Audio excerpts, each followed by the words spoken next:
Ils sont plus de 600 élèves dans cet établissement scolaire. Ici, à l'école primaire publique de Djidjolé, dans la préfecture de Logou, les cours sont dispensés dans les salles de fortune ou carrément sous les arbres. Grande est la joie de ces élèves de voir pousser de terre un bâtiment scolaire flambant neuf offert gratuitement à l'école dans le cadre du projet éducation et renforcement institutionnel PERI, un projet financé par le partenariat mondial pour l'éducation. Alors, depuis que nous avions eu cette faveur de PERI, on nous a mis maintenant un bâtiment de 3 salles de classe, plus bureau, magasin, latrine, de 6 cabines. Nous sommes très contents, très contents pour l'appui que PERI nous a apporté. On aurait pu souhaiter avoir au moins 2 bâtiments de plus ici.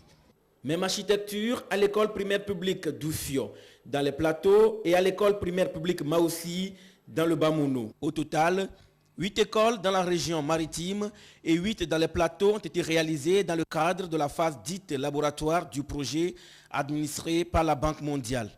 Satisfaction de la délégation de la Banque mondiale et de la coordination du projet.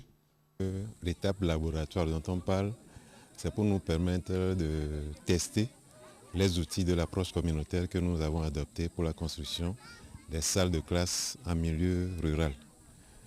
Donc la formation des gens, les amener à suivre le processus.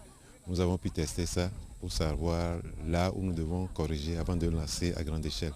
Disons que je dirais même très satisfait. Je voudrais féliciter les populations et le gouvernement togolais pour la qualité des travaux qui ont été réalisés au cours de cette phase de laboratoire. Un certain nombre de leçons ont été tirées pour améliorer les travaux pour les prochaines phases. Il s'agit principalement des latrines qui a lieu de séparer pour que les filles aient les latrines à part, séparées de celles des garçons.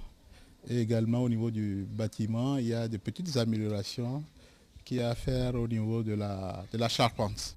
Pour permettre aux populations de s'approprier le projet, un comité de gestion des écoles primaires en milieu rural a été mis en place. C'est nous qui avons surveillé le travail, l'entrepreneur. Nous vérifions souvent s'il respecte les consignes que nous avons reçues lors des formations.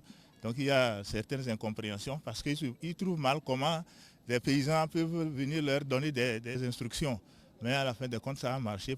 Dans sa composante 1, le PERI vise à promouvoir l'accès à l'éducation à travers la construction de 815 salles de classe avec un accès facile aux personnes handicapées. Une subvention est également accordée aux écoles. À cela s'ajoutent des manuels scolaires. Il est prévu dans le projet qui va prendre fin en mai 2014 la construction des ENI à Adeta, Soutoubois et Niamtougou.